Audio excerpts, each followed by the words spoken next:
பொதுவாக உலக வாழ்க்கையில் மனிதர்களுக்கு நோய் என்ற ஒன்று இருக்கும். அதை போக்கக்கூடிய மருந்து என்ற ஒன்றும் இருக்கும். அந்த மருந்தை தரக்கூடிய மருத்துவர் என்ற ஒருவரும் இருப்பார். இவை ஒவ்வொன்றும் தனித்தனி.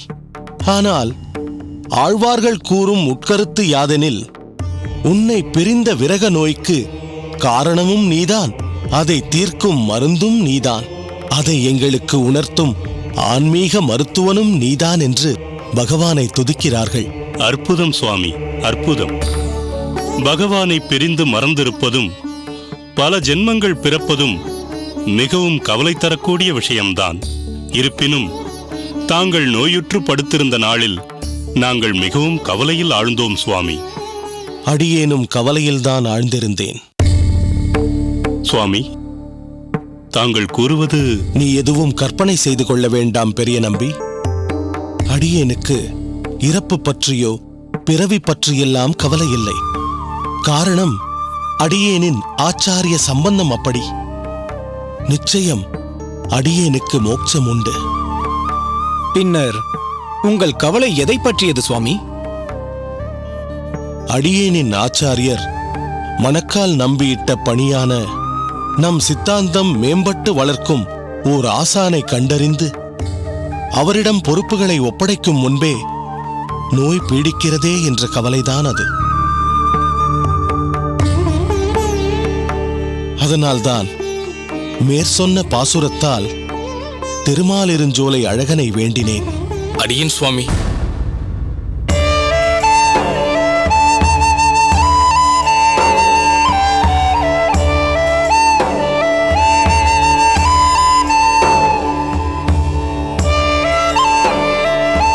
வா திருமாலையாண்டான். சுவாமி, அடியேனை ஆசீர்வதியுங்கள். பெருமாள் அருளால் சகல நலன்களும் பெறுவாயாக. எழுந்திரு. இப்படி உட்கார் திருமாலையாண்டான். என்னே எம்பெருமானின் கருணை. இப்போதுதான் திருமாலிருஞ்சோலை அழகனை பற்றி கூறிக்கொண்டிருந்தேன். நித்தியம் கைங்கரியத்தினாலும் பக்தியினாலும் திருமாலிருஞ்சோலை பகவானையே ஆட்கொள்ளும் வம்சத்தில் வந்த நீயே இங்கு வந்து விட்டாய். பகவானே ஆட்கொண்ட வம்சமா? அது என்ன சுவாமி? ஓ, அது உனக்கு தெரியாதா? என்ன திருமாலையாண்டான், அது பற்றி நீயே எடுத்துரைக்கிறாயா?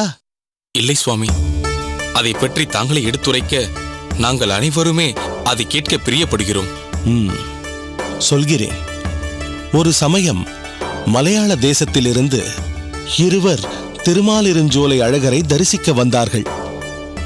ஆனால் அவர்கள் வந்த நோக்கம் தரிசிப்பது மட்டுமன்று, திருமாலிருஞ்சோலையில் சேவை சாதிக்கும் அழகர் மிகவும் தேஜஸ் வாய்ந்தவராக இருப்பதால் அவரை அபகரிப்பதாகவும் இருந்தது. அதற்காக வசியத்தன்மை கொண்ட ஒருவிதமான மையை அவர்கள் கண்களில் தடவியிருந்தனர். ஆனால் அதை எப்படியோ தெரிந்து கொண்ட அப்போதைய பட்டர் சுவாமிகள் ஒரு யுக்தியை கையாண்டார். சுவாமி, அது என்ன சுவாமி? அதிகப்படியான மிளகு பொடியை வைத்து தளிகை செய்த பொங்கலை மலையாள தேசத்திலிருந்து வந்த அந்த வசியக்காரர்களுக்கு பிரசாதம் என்று பட்டர் கொடுத்தார். அப்பிரசாதத்தை புசிக்கும் தருவாயில் மிளகின் காரத்தால் கண்கள் குளமாகி அவர்கள் தடவி வந்த கண்மை கரைந்து விட்டது. அவர்கள் இருவரும் செய்வதறியாமல் திகைத்துப் போனார்கள். தவறான தங்கள் நோக்கத்திற்காக வெட்கி தலை குனிந்தனர்.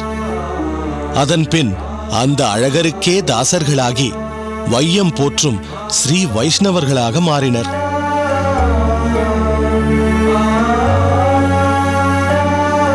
இப்படி திருமாலின் தேஜஸை காத்து ஆட்கொண்ட பட்டரின் வம்சத்தில் வந்தவர்தான் இவர்.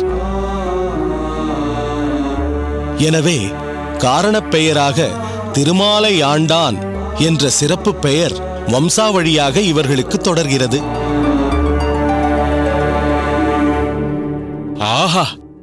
கல்லழகரின் திருவிளையாடலை கேள்வியுற்றதும் அடியேனின் மேனி சிலிர்க்கிறது சுவாமி. உங்களுக்கு மட்டுமல்ல தெய்வ வாரியாரே, எங்கள் அனைவருக்கும் அதே உணர்வுதான்.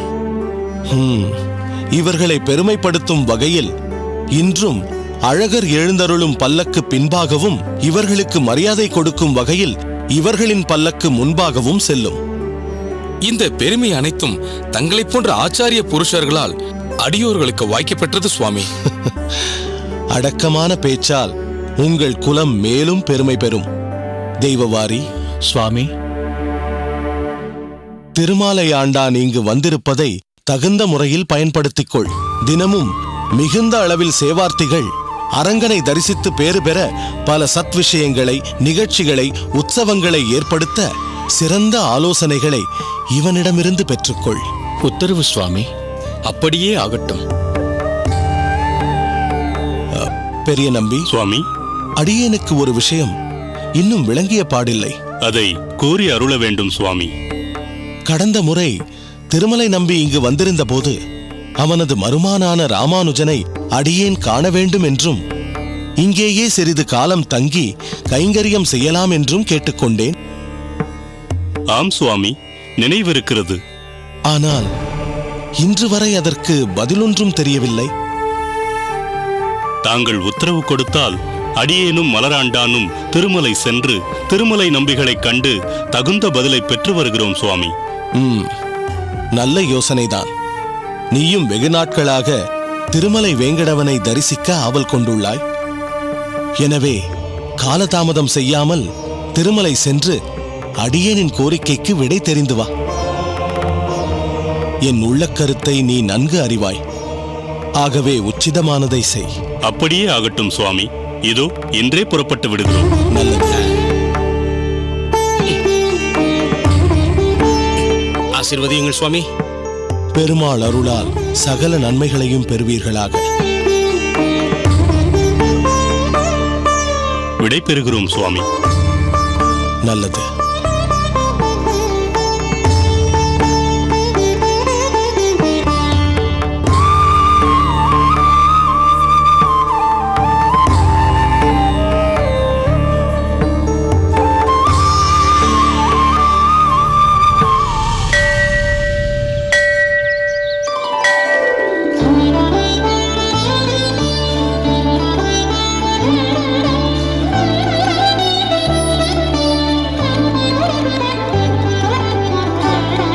வாருங்கள் வாருங்கள் சோமயாஜி சுவாமிகளே.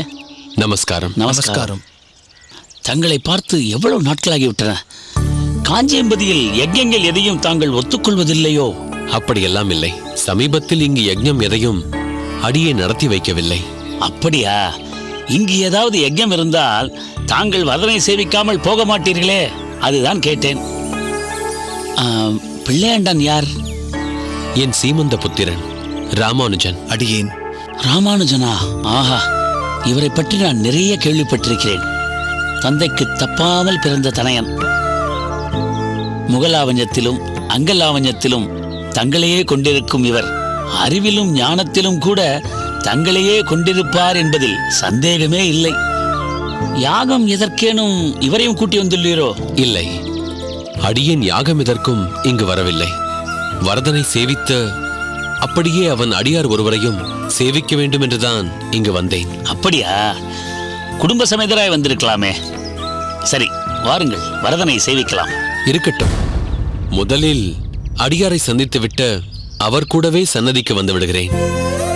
தேவராஜனுக்கு அவர் மாலை சாற்றி அவன் இளைப்பார ஆலவட்டம் வீசி அவன் காது குளிர பாசுரம் பாடும் பாங்கை இன்று எங்கள் கண் குளிர பார்க்க வேண்டும். ஓ, திருக்கச்சி நம்பிகளை சொல்கிறீரா? சரி சரி, இது அவர் வரும் நேரம்தான். வைகுந்தா மணிவண்ணனே, என் பொல்லா திருக்குறளா என்னுள் மன்னி, வைகும் வைகள் தோறும் அமுதாயவானேரே, செய்குந்தா வரும் தீமை உன்னடியார்க்கு தீர்த்து அசுரர்க்கு தீமைகள் செய்குந்தா, உன்னைத்தான் பிடித்தேன் கொள் சிக்கனவே. வாருங்கள் திருக்கச்சி நம்பிகளே. நமஸ்காரம். நமஸ்காரம். இது என்ன ஆச்சரியம்! நீங்கள் இருவரும் எங்கே இவ்வளவு தூரம்? வரதனின் திவ்ய தரிசனத்திற்காக வந்தீர்களோ? தங்களையும் தரிசிக்க வேண்டும் என்றுதான் வந்தோம். தங்களோடுதான் இன்று பெருமாளையும் தரிசனம் செய்ய வேண்டும் என்று காத்திருக்கிறார்கள். பாசுரத்தோடு தாங்கள் ஆலவட்டம் வீசுவதையும் கண்குளிர தரிசிக்க வேண்டுமாம். அடியேனின் பாக்கியம். சரி சோமயாஜி, வாருங்கள் போகலாம். நம்பிகளே, அடியேன் தங்களிடம் ஒரு விண்ணப்பம் செய்து கொள்ள வேண்டும். என்ன ராமானுஜா? இதற்காகத்தான் என்னுடன் வருவேன் என்று பிடிவாதமாக வந்திருக்கிறான். சரி, நீங்கள் பேசிவிட்டு வாருங்கள். அடியேன் சன்னதிக்கு செல்கிறேன். வாரியன். என்ன ராமானுஜா, அடியேனிடம் நீ விண்ணப்பம் செய்து கொள்ள வேண்டுமா? விண்ணப்பம் செய்து கொள்ளும் அளவிற்கு அடியேன் ஒன்றும் உயர்ந்தவன் இல்லை.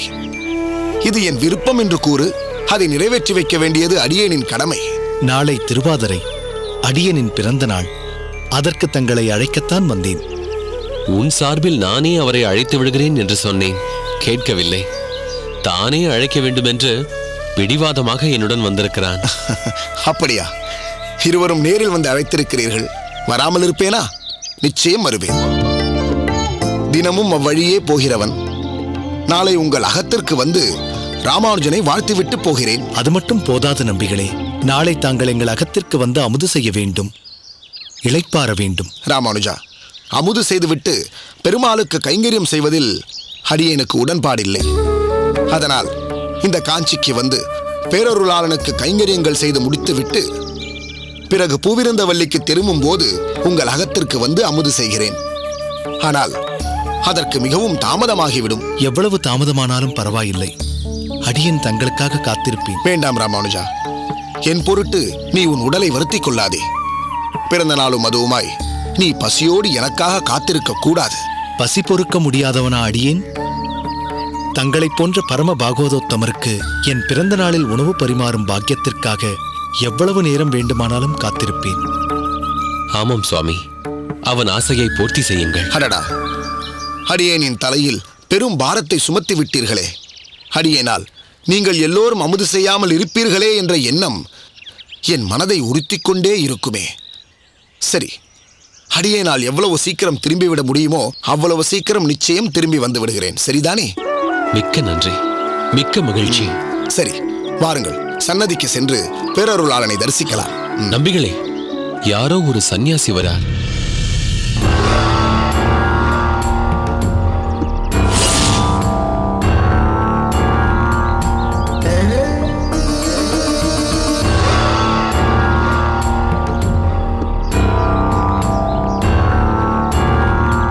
நமஸ்காரம். நமஸ்காரம்.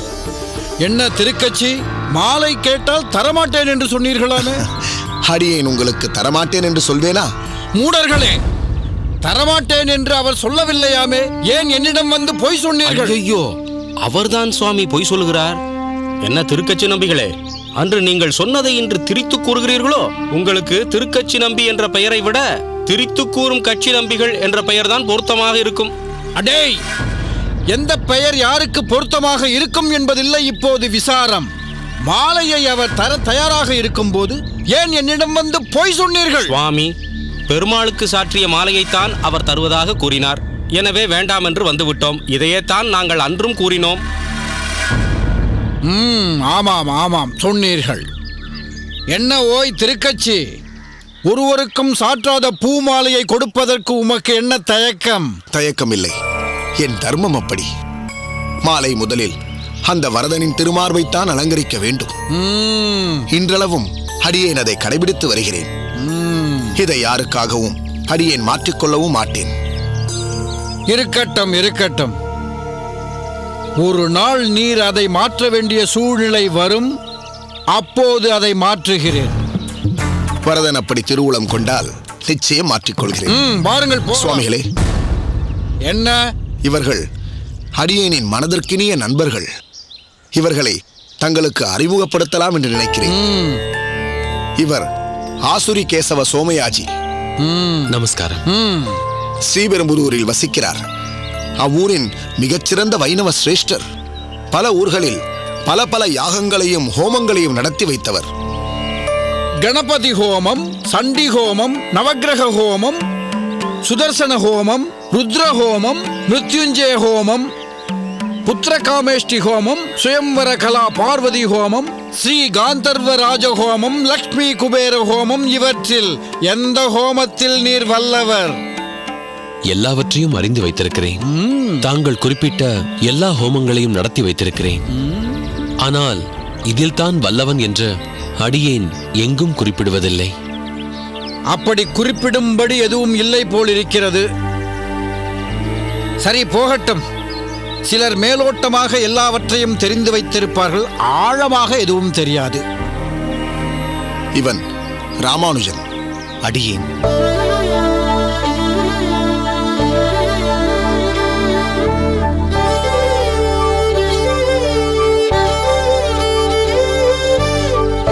இவரின் பேர் சொல்ல பிறந்த பிள்ளை.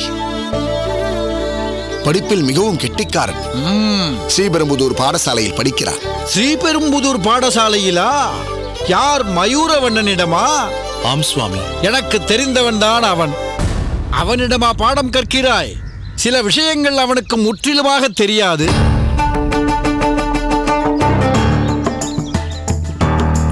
அதர்வண வேதத்தில் அவன் அரைகுறைதான். உன் துரதிர்ஷ்டம் நீ அவனிடம் பயில்வது. திருப்பூட்குழியில் என் பாடசாலைக்கு வந்து பார், உன் பார்வை கோணமே முற்றிலுமாக மாறிவிடும். ஆகட்டும் சுவாமி, நிச்சயம் ஒரு நாள் வருகிறேன்.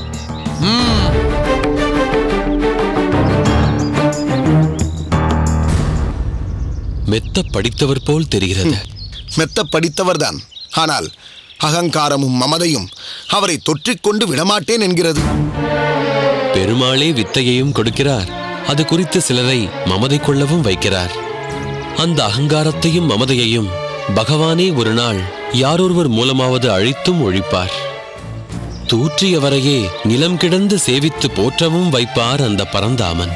வாருங்களப்பா, நாம் வரதனின் பாதார விந்தங்களை நம்பிகளின் பாசுரங்களோடு சேவிப்போம். வாருங்கள் சுவாமி.